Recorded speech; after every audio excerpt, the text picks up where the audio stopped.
It's our last whole day dito sa Disney Cruise. O dahil dyan, samahan nyo kami ma-meet ang iba't ibang characters on board, pumarty, mag-swimming, at alam ko mamimiss nyo din to katulad namin. Nandito na ba kayo nung unang travel pa lang namin as a family? Hindi pa marunong magsuot no ng sapatos si Sophie. Pero makikita nyo matyaga na siya ever since. Eto naman siya nung nag-Malaysia kami, and here she is now. From 1 year old to 2 years old. Tapos ngayon magti 3 years old na siya. Ang bilis-bilis no? Now the other one's keep this one. Did it. Yay! You did it! Come on, ready to go? Yeah. We mentioned on our previous vlog na isa ito sa mga celebration namin for our birthday ni Little Donya kasi March talaga kami. Sobrang na-enjoy namin every moment we're here. Though, we didn't get to explore everything and do all the activities na meron dito, still, we were able to maximize our time according to how we want to enjoy it. So, ang sagot sa mga nagtatanong kung sulit po ba yung Disney Cruise?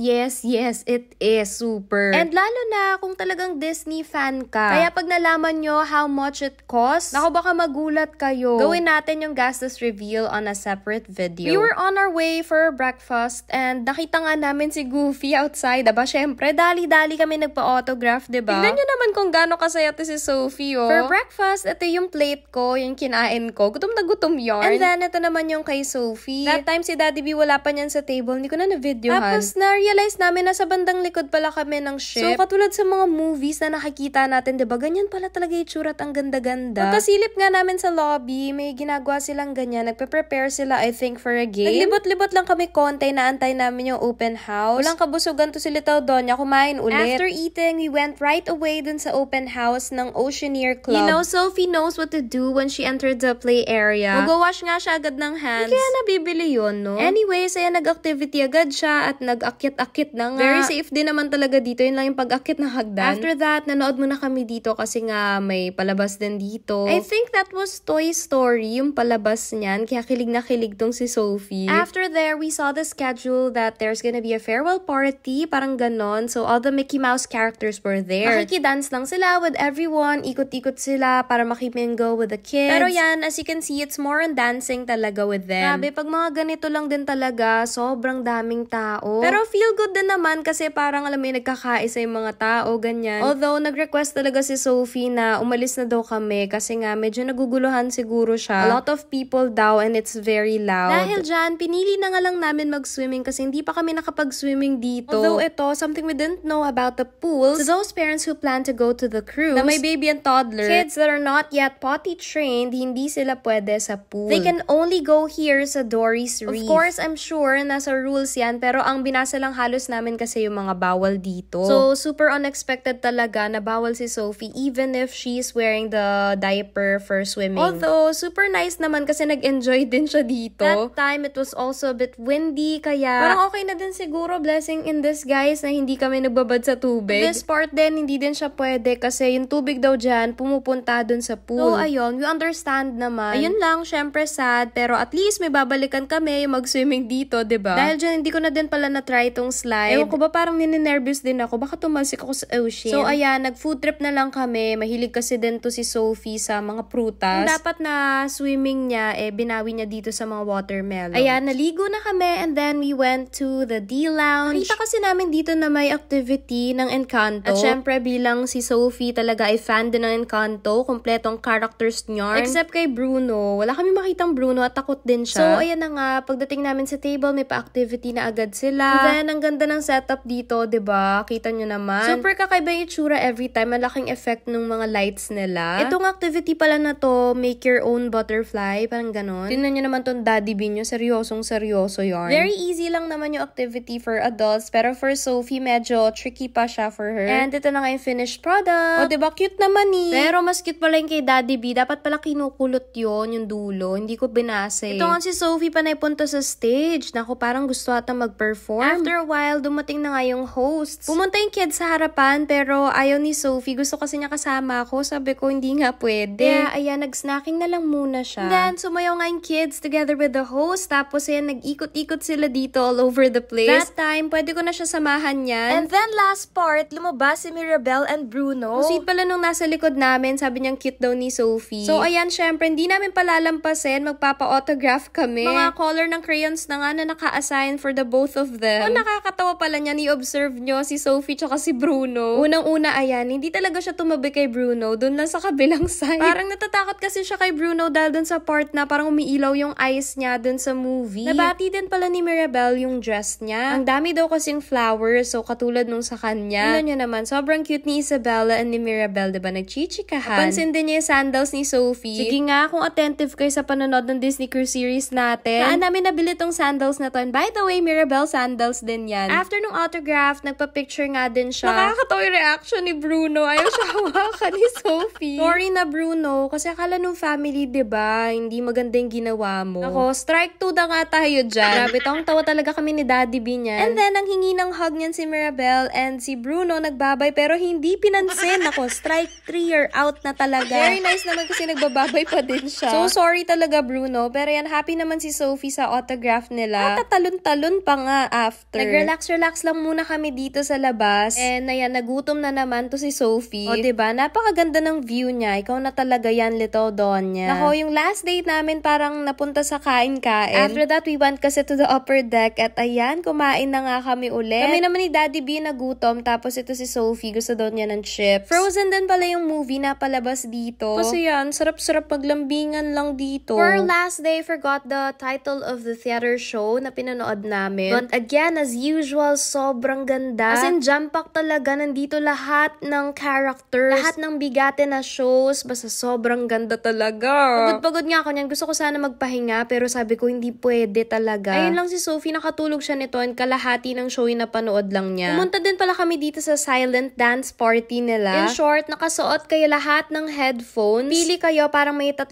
stations dito. Tapos, pili kayo ng song nyo. Mag-change yung color ng headphones ninyo. Depende sa pinakikinggan yung music. Sayang lang walang mga Disney songs. So, sana mas na-enjoy ni Sophie to. So, I think more on pang adults to and older kids. Freshen up lang kami sa room at ayan nga, may pa-penguin pa at chocolates. And then, it's dinner time! We were so excited here kasi we're gonna dine at Tiana's place. So, again, may something for the kids. Likod naman yan, nandyan yung menu nila. For the adults, ito naman yung menu namin. Diba? Sobrang cute. Kasi diba, meron talaga siyang restaurant in the movie. Hindi ko na masyado maalala yung mga in-order ko dito, pero oh my gosh, sobrang sarap. Yun yung naaalala ko. Alam nyo ba kung bakit super excited din kami dito sa Tiana's place? Because, of course, nandito mismo si Tiana. Because this is her restaurant, ayan, at nag-iikot nga siya to meet her guests. Sakto din at dala namin si Princess Tiana, yung maliit na character niya na laruan. So, my last tip for you na applicable for Disney Cruise or even when you go to the Disneyland, let your child bring something na pwedeng makakonect agad with the character you're meeting. This way kasi, I think it's really special din kasi you're showing the character you're meeting na fan ka talaga nila. Ayan, dumating na appetizer natin. Sobrang sarap nito. I think this is the tuna. And then, mahilig ako sa salad so I got yung shrimp with orange na salad. Habang kumakain nga kami, nag-iikot nga din tong alligator na to. Alligator ba crocodile? Parang crocodile ata siya, no? Matalas kasi yung nguso. Si Sophie, hulaan nyo nga kung ano order niya.